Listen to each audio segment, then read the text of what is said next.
I ran to the hospital to see my husband in intensive care. Suddenly, a nurse whispered, "Hide, now, trust me." She pushed me into the adjacent room. Through the crack in the door, I watched a woman enter. What I heard them say made my blood run cold. If you're watching this, subscribe and let me know where you're watching from. Let me tell you how a 5-year marriage, a multi-million-dollar empire, and everything I thought I knew about my life came crashing down in a single afternoon. But first, let me take you back to where this nightmare began. My name is Margaret Thompson, though everyone calls me Maggie. At 64, I've built something most people only dream of, a real estate empire worth $37 million. Not bad for a girl from small-town Wyoming who started with nothing but determination and a talent for seeing potential where others saw problems. I was rushing through Denver General's sterile corridors that Tuesday afternoon, my heels clicking against the polished floors like a countdown to disaster. Richard had been in the ICU for 3 days, following what the doctors called a severe cardiac episode. 3 days of watching my husband of 5 years fighting for his life, or so I thought.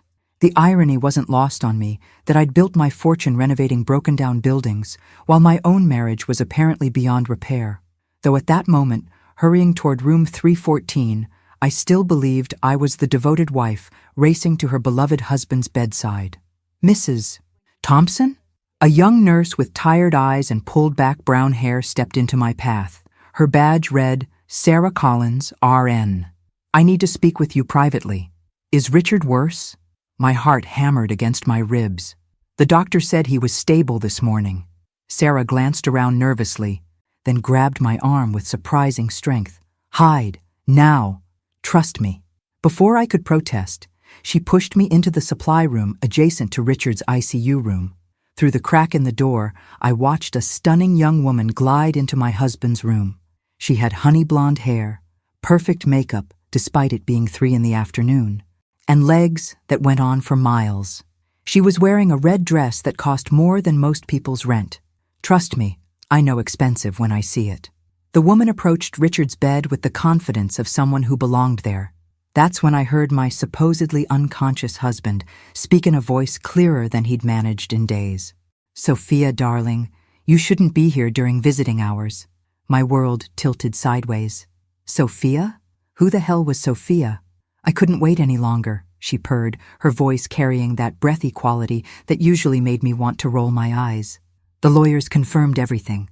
Once the transfer papers are signed, all her assets will be in your name only. I gripped the doorframe so hard I thought it might snap.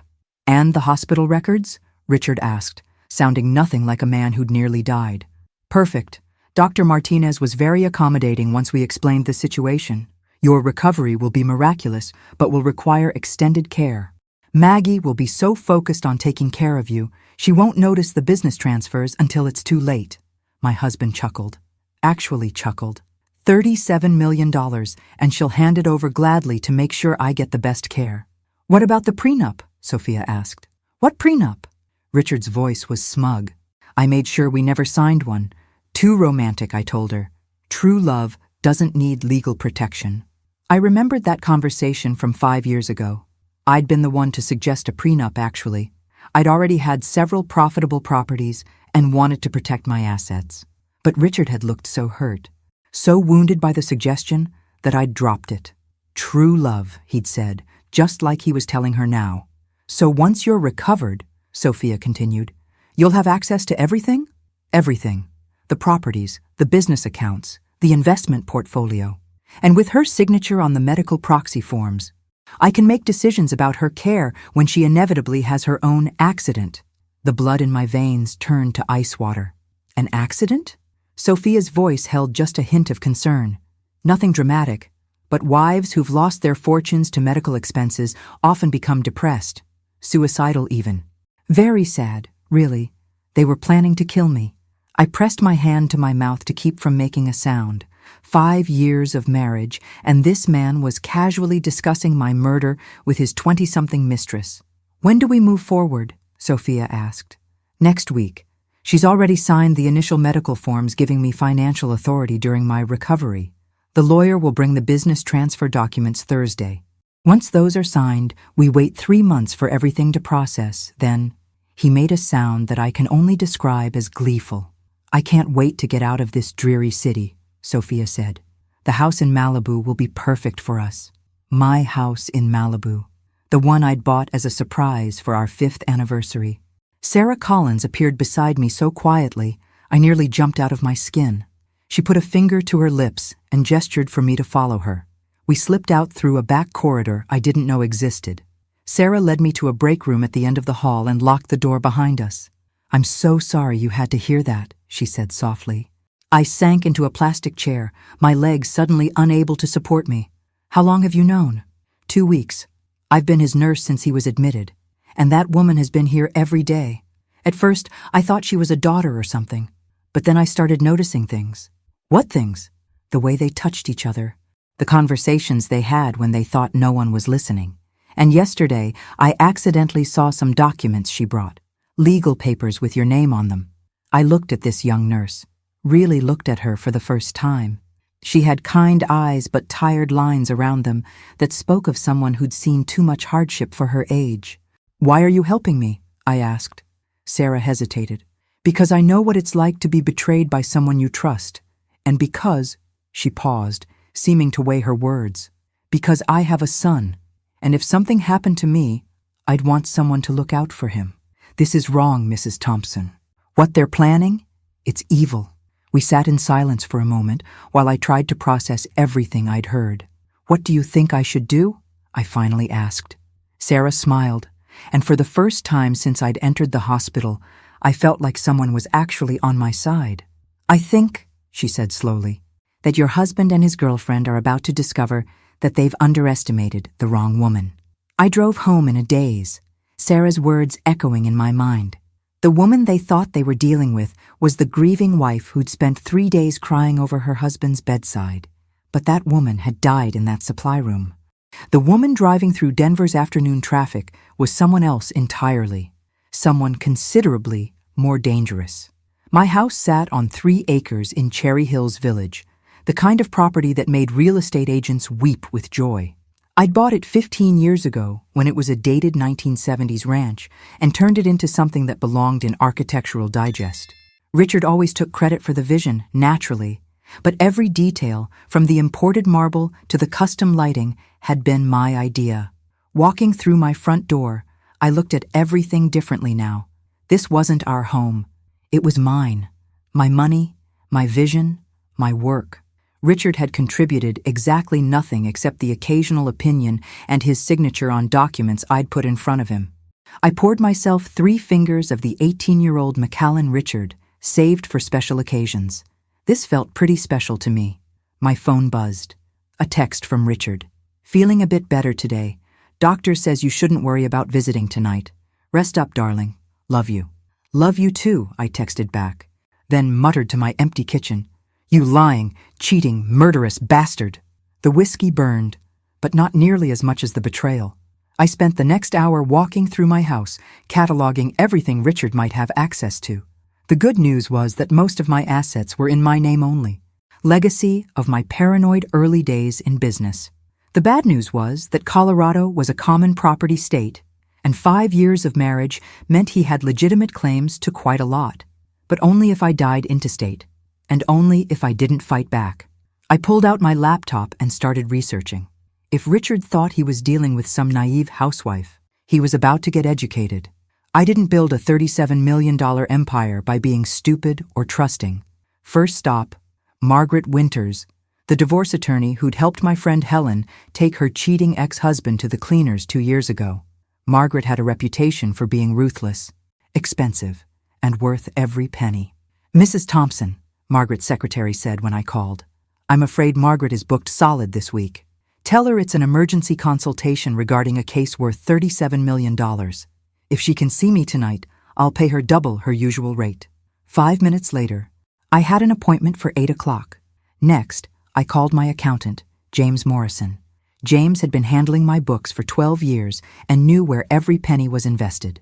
"James, I need you to freeze all joint accounts immediately and transfer everything to accounts Richard doesn't have access to." "Maggie, what's going on? Is everything all right?" "Let's just say I'm about to get divorced and I want to make sure I keep what's mine." I'll need documentation for something that dramatic. You'll have it by tomorrow. For now, just freeze everything. Richard's in the hospital and won't notice for a few days. There was a pause. Consider it done. My third call was to Sarah Collins. I'd gotten her personal number before leaving the hospital. I've been thinking about what you said, I told her, about them underestimating me. I want to know exactly what they're planning and when. I can listen when they talk, but Mrs. Thompson, if they realize I'm helping you, they won't. And Sarah, when this is over, when I've dealt with them, I want to offer you something better than working in that hospital. What do you mean? I mean, I'm about to have several properties that need managing, and I suspect I'm going to need someone I can trust completely. Another pause. What kind of salary are we talking about? I smiled, feeling like my old self for the first time in days. The kind that means your son never has to worry about college tuition. By the time I left for my appointment with Margaret Winters, I had a plan forming. It wasn't complete yet, but it was a start. Richard and his little girlfriend thought they were going to steal my life. They had no idea who they were dealing with. Margaret Winters looked exactly like what you'd want in a divorce attorney. Sharp, well-dressed, and capable of cutting a man's assets in half with surgical precision. Her office was decorated in what I like to call intimidating success, all dark wood and legal diplomas. "Tell me everything," she said, after I'd explained the basics. I told her about the conversation I'd overheard, the fake medical crisis, the plan to transfer my assets. Margaret took notes in neat handwriting and asked pointed questions about my business structure and our financial arrangements. "The good news," she said when I finished, "is that they haven't actually done anything illegal yet. The bad news is that they're probably going to try very soon. How do we stop them? We get ahead of them, file for divorce before they can transfer anything, expose the medical fraud, and—" she smiled. "And it wasn't entirely pleasant. We make sure that when this is over, your husband wishes he'd never been born." I like the sound of that. "It won't be cheap, and it won't be quick. Are you prepared for a fight?"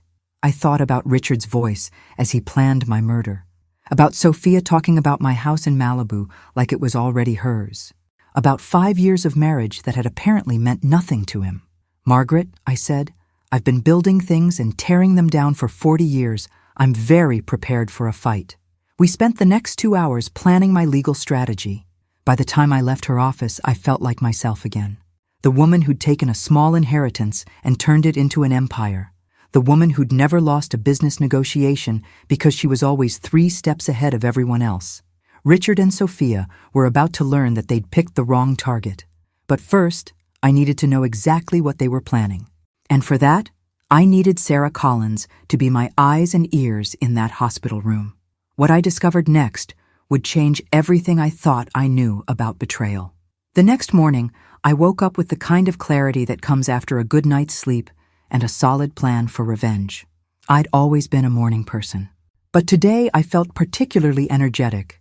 There's something invigorating about discovering your husband is trying to kill you and deciding to destroy him first. I dressed carefully, my navy Armani suit, the one that made me look like I could buy and sell anyone in the room. Because honestly, I probably could. The courthouse wouldn't open for 3 hours, but I wanted to be ready.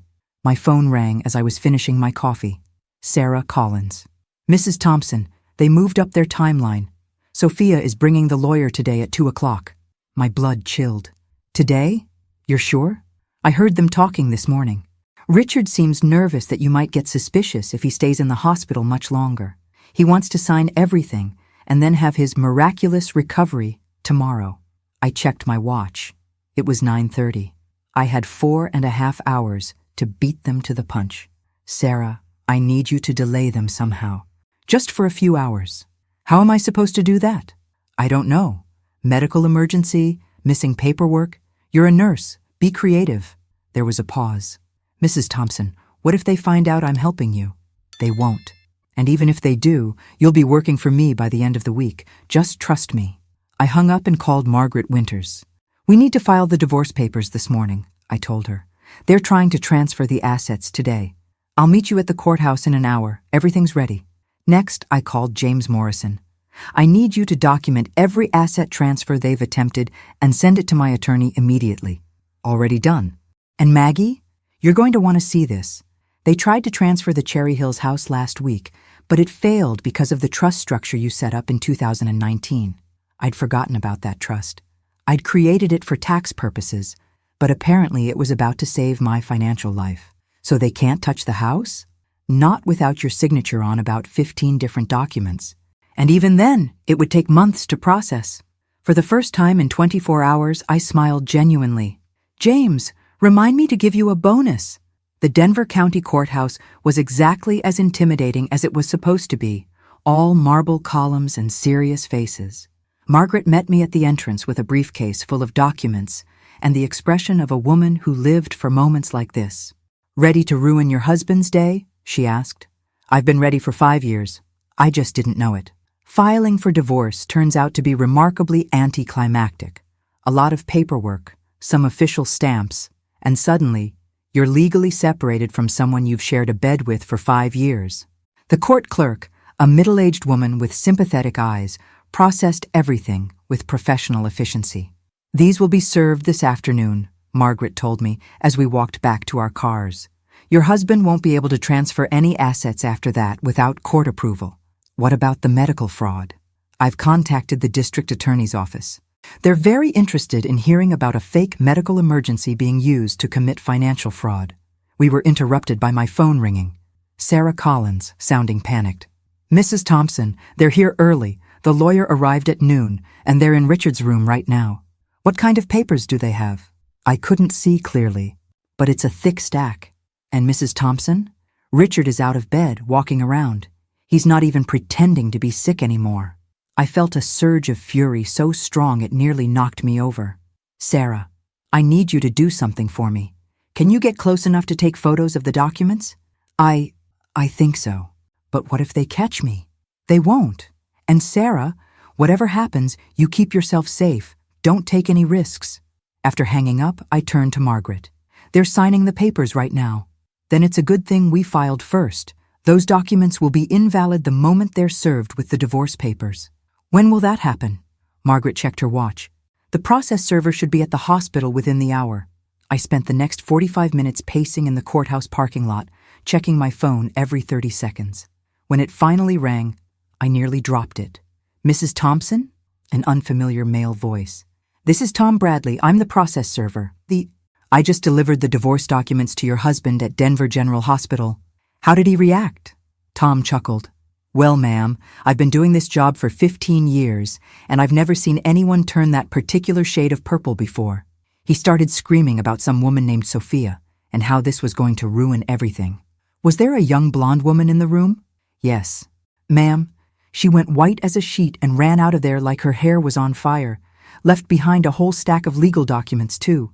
I felt a satisfaction so deep it was almost spiritual. Thank you, Tom. You've made my day. My phone buzzed with a text from Sarah. You need to see this. Coming to meet you. Richard is losing his mind.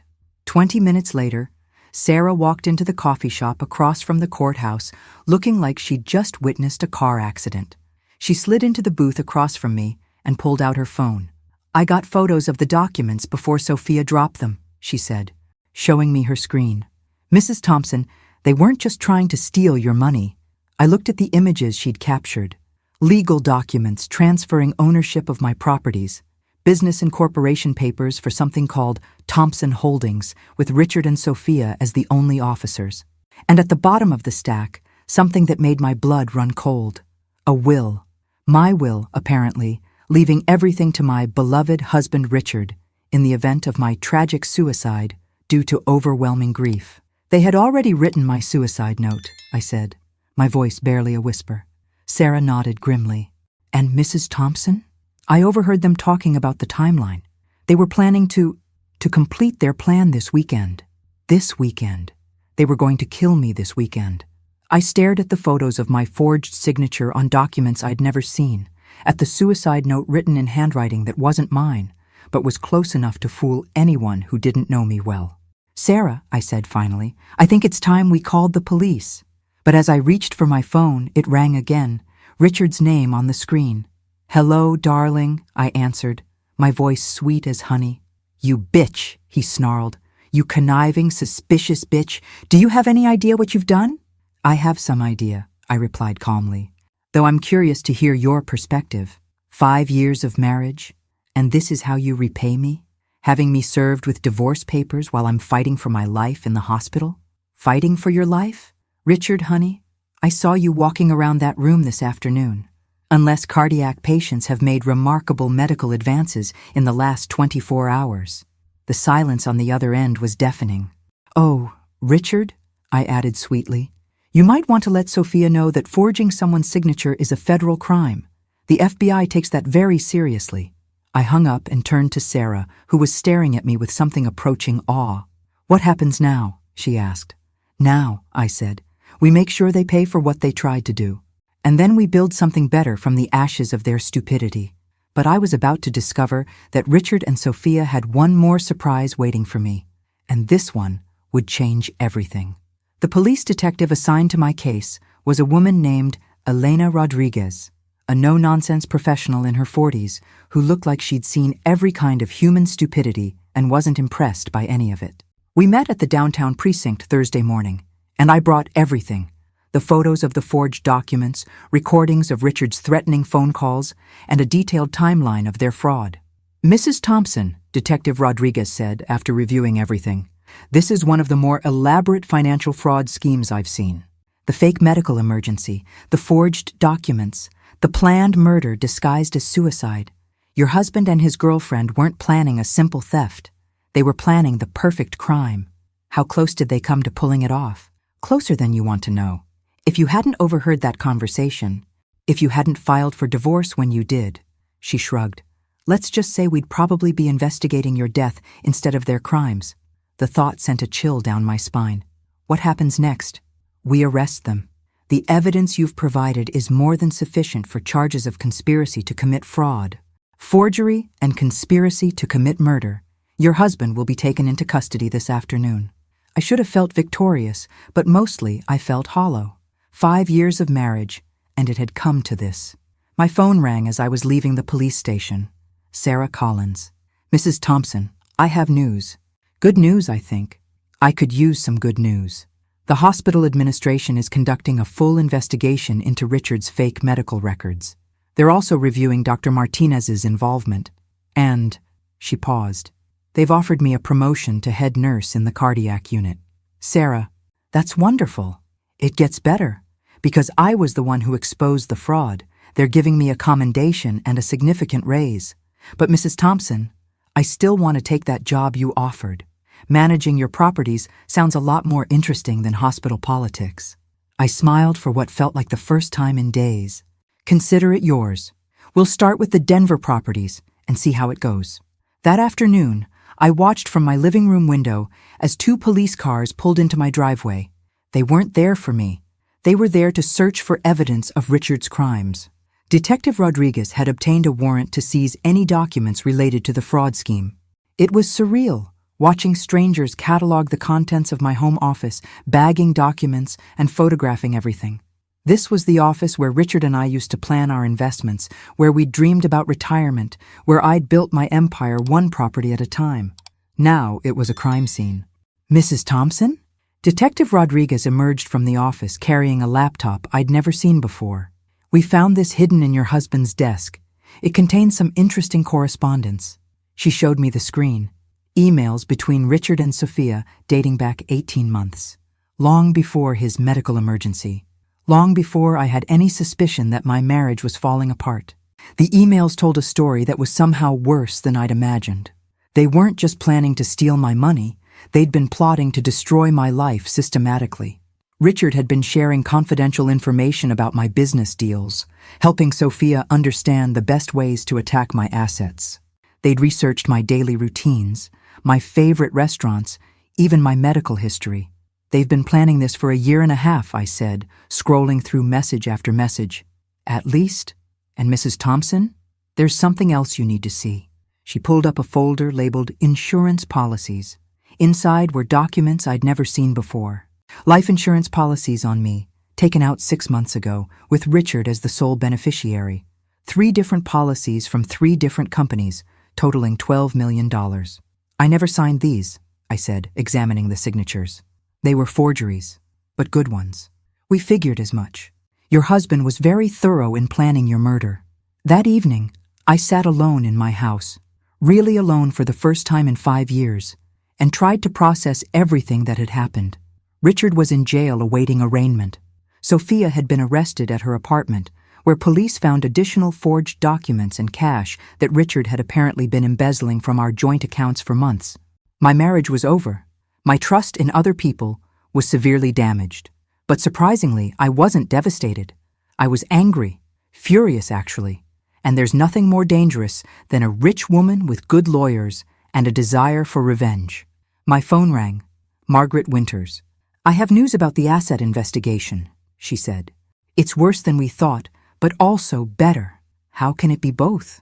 "It's worse because Richard has been systematically stealing from you for 2 years.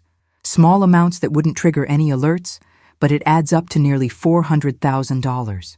My jaw dropped. 400,000? But it's better because we can trace every penny.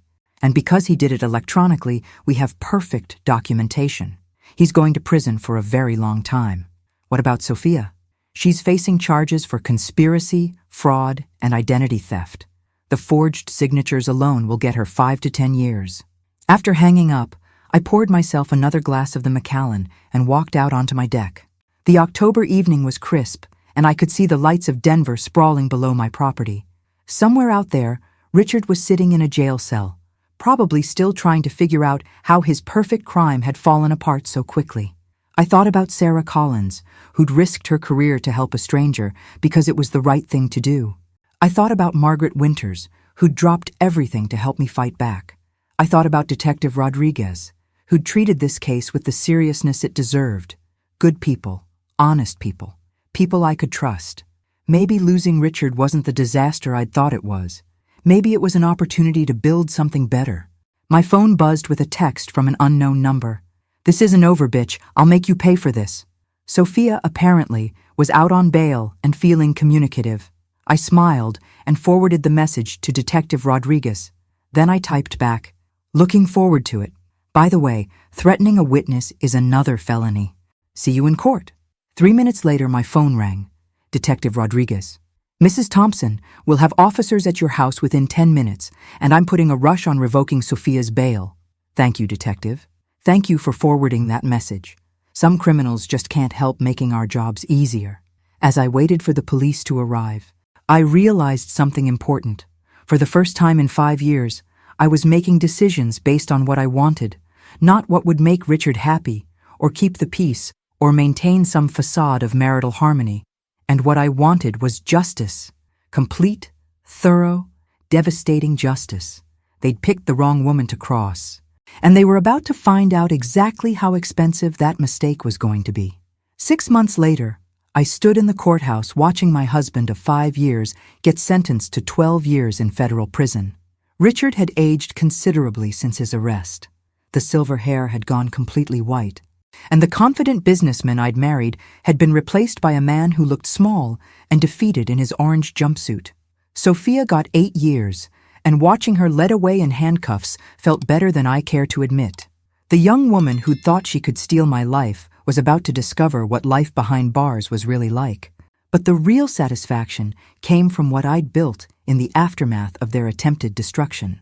Thompson Properties has acquired 16 new buildings in the last 6 months, Sarah Collins reported during our weekly meeting. She'd taken to property management like she was born for it, and her hospital experience had given her excellent skills in dealing with difficult people and complex logistics. 16? I raised an eyebrow. I thought we were being conservative. Sarah grinned. She'd changed considerably since leaving the hospital. Gone were the tired scrubs and exhausted expression, replaced by sharp business attire and the confidence that came from being very good at something you loved. We were conservative, but when word got out that Richard Thompson was a fraud who'd been embezzling from his wife's business, 3 of his former clients came to us with properties they'd been planning to sell to him. Turns out he'd been making promises he couldn't keep. And the property values? Below market. Everyone. They just wanted to get rid of them quickly and quietly. We got the entire Harbor District portfolio for 60% of its assessed value. I smiled. Richard's criminal behavior had actually been good for business.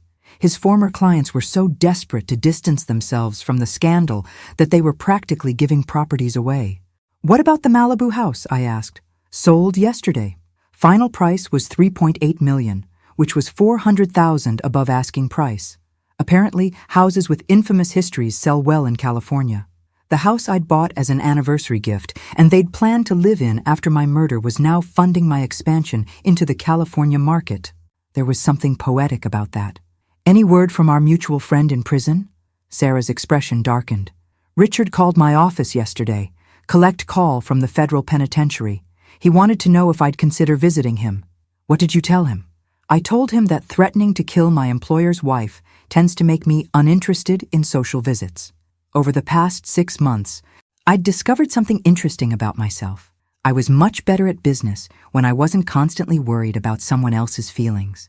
Without Richard questioning every decision, second-guessing every investment, and taking credit for every success, my productivity had tripled. The divorce had been finalized 3 months ago. Margaret Winters had been ruthless in protecting my assets, and the prenup Richard had talked me out of signing 5 years ago might have actually worked in his favor. Instead, the criminal charges and documented fraud meant he left the marriage with exactly nothing. Less than nothing, actually, since he still owed $400,000 in restitution. "Mrs. Thompson?" Sarah's assistant, David, knocked on my office door. "Detective Rodriguez is here to see you." Elena Rodriguez had become something like a friend over the past months. She'd kept me informed about the case proceedings and had been instrumental in helping me understand the full scope of Richard and Sophia's crimes. "Elena," I said, standing to greet her, "please tell me you have good news." "I have great news. We found the rest of the money." For months, investigators had been tracking down assets that Richard had hidden in various accounts. The $400,000 we documented was just the beginning. "How much more?" $800,000, hidden in cryptocurrency accounts and offshore banking. Richard was more sophisticated than we initially realized. I sat down heavily. "So he stole over $1 million from me?" "Over the course of 3 years, yes. But Mrs. Thompson, it gets better. All of it has been recovered and is being returned to you with interest." The irony was staggering. Richard's theft had actually resulted in a net gain for me once the interest and recovered investments were calculated. "There's something else," Elena continued. "Sophia's been trying to make a deal with the prosecutor." "What kind of deal?" "She claims Richard was planning to kill her too, once the insurance money was collected and the assets were transferred. She says she has evidence that he'd already started researching her accidental death." I felt a chill. "Do you believe her?" "Actually, yes. We found searches on his computer for untraceable poisons and ways to stage accidental drownings. Sophia may have thought she was his partner, but she was probably just another victim in a longer-term plan." That evening, I sat in my home office, the same office where Richard had planned my murder, and reviewed everything that had happened over the past year. The financial statements alone told an incredible story. Thompson Properties was now worth $48 million, an increase of over 30% since the divorce. Removing Richard from the business had been like removing a tumor. Everything functioned better without his interference. My phone rang, an international number I didn't recognize. "Mrs. Thompson?" An unfamiliar female voice with a slight accent. "My name is Catherine Walsh. I'm calling from London. How can I help you?" "Catherine, I saw the news coverage of your husband's case, the financial fraud, the attempted murder. I'm calling because I think Richard Thompson tried to kill my sister 15 years ago." The room went completely silent, except for the sound of my own heartbeat. "I'm sorry, what?" "My sister Emma was married to a man named Richard Thompson in Phoenix in 2009. He was a financial advisor then. She died in what was ruled a suicide, but the family never believed it. And when I saw your husband's photo in the news," my hands started shaking. "Catherine, are you saying my husband was married before?" "I'm saying he murdered my sister for her inheritance and got away with it. And if you hadn't caught him, you would have been next." I gripped the phone so tightly I thought it might crack. "How do you know it was the same Richard Thompson?" "Because I've been tracking him for 15 years. The photo in the Denver Post is definitely him. He looks older, but it's him." "Mrs. Thompson, your husband is a serial killer." The conversation continued for another hour. Catherine Walsh painted a picture of Richard as a methodical predator who targeted wealthy women, married them quickly, and then killed them for their assets. Emma Walsh had been his first known victim, but Catherine suspected there were others. I've hired private investigators over the years, but he was always too careful, too clever. Until now. What changed? You caught him. You survived. And now we have evidence, documentation, proof of his methods. Mrs. Thompson, would you be willing to help me get justice for my sister? I looked around my office, at the business I'd built, at the life I'd reclaimed from the ashes of Richard's betrayal. Catherine, I said, I'd be honored to help you destroy him. What I discovered about Richard's past would change everything I thought I knew about the man I'd married, and it would lead to one final confrontation that would determine whether justice was truly served. The investigation into Richard's past took 3 months and revealed a pattern of predatory behavior spanning 20 years. Catherine Walsh had been right. Emma Thompson, née Walsh, had been his first victim, but she wasn't his last. Detective Rodriguez coordinated with law enforcement agencies across 5 states, and what they discovered was chilling. Richard had used different names, different backgrounds, different stories, but the pattern was always the same. Find a successful, wealthy woman, marry her quickly, gain access to her assets, and then kill her in a way that looked like suicide or accident. We've identified 6 victims over 20 years, Elena told me during our meeting at the district attorney's office. Emma Walsh in Phoenix in 2009, Linda Martinez in San Antonio in 2011, Carol Stevens in Austin in 2013, Jennifer Burke in Oklahoma City in 2016, Michelle Davis in Kansas City in 2018, and you were supposed to be number 7 in Denver in 2024. I stared at the photos of the women spread across the conference table. They all looked successful, confident, happy in their final photos. They all looked like me. How did he get away with it for so long? He was smart. He never stayed in the same state twice. He changed his approach slightly each time, learned from any mistakes, and he was patient. He'd take years to research potential targets before making contact. Research? Elena pulled out a thick file. We found his planning documents hidden in a storage unit. He'd been tracking you for 5 years before you ever met him. Studying your business patterns, your social life, your routines. He knew more about you than most of your friends did. The thought was nauseating. 5 years of being watched, studied, analyzed like a business acquisition. How did he choose his targets? Successful women in their 50s or 60s, usually divorced or widowed, always with substantial assets and limited family ties. Women who were lonely enough to fall for a charming man, but too proud to admit they needed help. That described me perfectly when I'd met Richard 5 years ago. I'd been 59, recently divorced from my first husband, building my real estate empire but feeling isolated and lonely. Richard had seemed like a miracle, a successful businessman who shared my interests and supported my ambitions.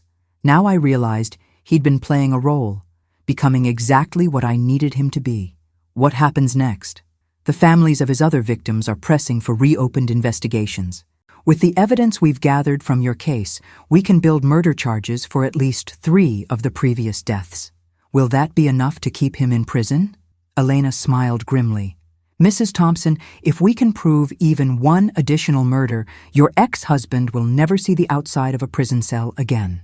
That afternoon, I met with Catherine Walsh, who had flown in from London to coordinate the investigation. She was a successful attorney in her 50s, with the same determined expression I'd seen in my own mirror. "Thank you for doing this," she said over coffee. Emma was my older sister, my best friend. She was brilliant, successful, and she deserved so much better than what he did to her. What was she like? Catherine smiled sadly. She was a lot like you, actually. Strong, independent, built her own business from nothing. She was an architect, specialized in sustainable housing. She would have loved what you've done with your properties. We spent 2 hours going through Emma's case file. The parallels to my own experience were frightening. The whirlwind romance, the quick marriage, the gradual isolation from friends and family, and finally the suicide that left Richard as the sole heir to her estate. The difference, Catherine said, is that Emma trusted him completely. She never suspected anything until it was too late. How do you know? Because she called me the night before she died. She said Richard had been acting strange, pressuring her to sign some documents, and she was thinking about getting a second opinion from a lawyer. She never got the chance. That evening, I received a call that changed everything. "Mrs. Thompson, this is Lieutenant Sarah Morrison with the Federal Bureau of Prisons. Your ex-husband would like to meet with you. Richard wants to see me. He's claiming he has information about additional crimes that he's willing to share, but only with you." I was quiet for a long moment. "What kind of information?" "He won't say. But Mrs. Thompson, you should know that he's been placed in protective custody. Apparently, word has gotten around about his crimes, and inmates don't take kindly to men who murder women." 2 days later, I found myself sitting across from Richard Thompson in a federal prison visiting room. He looked terrible, thin, pale, and nervous in a way I'd never seen before. The confident man who'd tried to kill me had been replaced by someone who looked genuinely afraid. "Hello, Maggie," he said quietly. "Richard." We stared at each other across the metal table for a long moment. "I suppose you're here to gloat," he said finally. "Actually, I'm here because you said you had information about other crimes." His expression shifted, became more calculating. "I do, but I want something in exchange. You're not in a position to negotiate." "I think I am. The information I have could solve several cold cases and bring closure to multiple families. That has to be worth something." I leaned forward. "What do you want?" "A transfer to a minimum security facility, better protection from the other inmates. And," he hesitated, "I want you to know that I never meant for it to go as far as it did with you." The audacity was breathtaking. "You planned to murder me for my money, Richard. How much further could it go? I mean, I never planned to hurt you personally. It wasn't personal. You planned my suicide note. You researched untraceable poisons. How was that not personal?" He looked uncomfortable. "The others were different." "You were different. I actually cared about you. Enough to kill me for $37 million. Enough to feel bad about it afterward." The conversation was surreal. My ex-husband, the serial killer, was trying to convince me that attempted murder was somehow a sign of affection. "Tell me about the other women," I said. "What do you want to know?" "Everything. How you chose them, how you killed them, where the bodies are buried." For the next 2 hours, Richard confessed to details that would solve 6 murders spanning 15 years. He was matter-of-fact about it, describing his crimes like they were business transactions, which I suppose to him they were.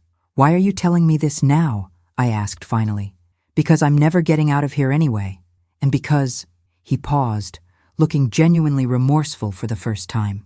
"Because maybe if I help solve these cases, it will mean something. Maybe it will count for something. It won't bring back the women you killed. No, but it might give their families answers." I stood to leave, then turned back. "Richard, did you ever love me? Even a little?" He was quiet for a long time. "I don't think I'm capable of love." "Maggie, I think that's the problem." Walking out of that prison, I felt something I hadn't expected. Pity. Not forgiveness, never that. But pity for a man who was so fundamentally broken that he could only connect with other people by destroying them. 3 weeks later, the additional murder charges were filed. Richard pleaded guilty to 6 counts of first-degree murder in exchange for life in prison without the possibility of parole. Catherine Walsh called me the day the plea was finalized. "It's over," she said, and I could hear tears in her voice. "After 15 years, Emma finally has justice." "How do you feel?" "Exhausted, relieved, grateful, and angry that it took so long." "I understand. Mrs. Thompson, I want you to know that what you did, catching him, stopping him, it saved other women's lives. He would have kept killing if you hadn't been strong enough to fight back." 6 months after Richard's sentencing, I stood in the conference room of Thompson Properties, looking out at the Denver skyline. The company now employed 47 people and managed properties worth $83 million.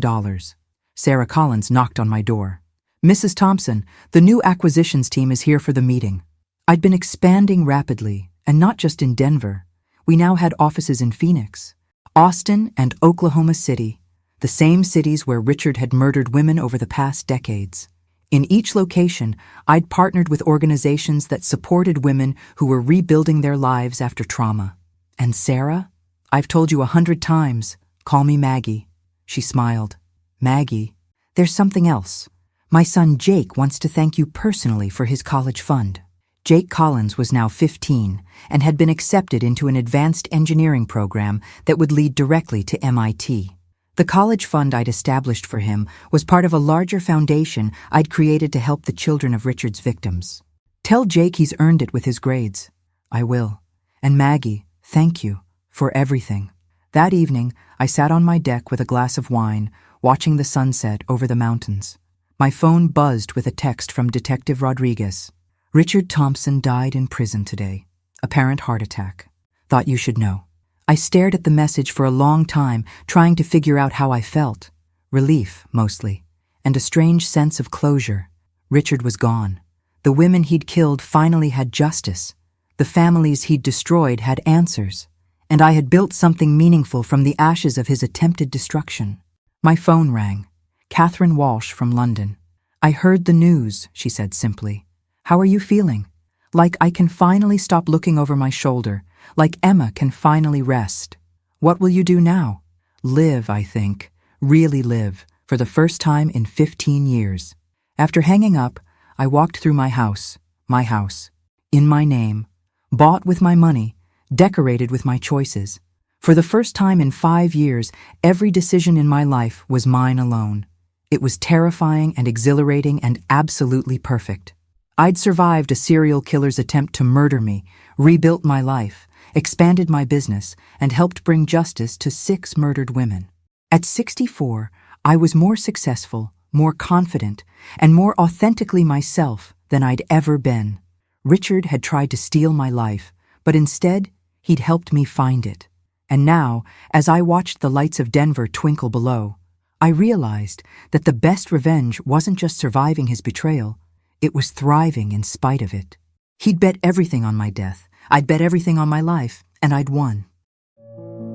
Thanks for listening. Don't forget to subscribe and feel free to share your story in the comments. Your voice matters.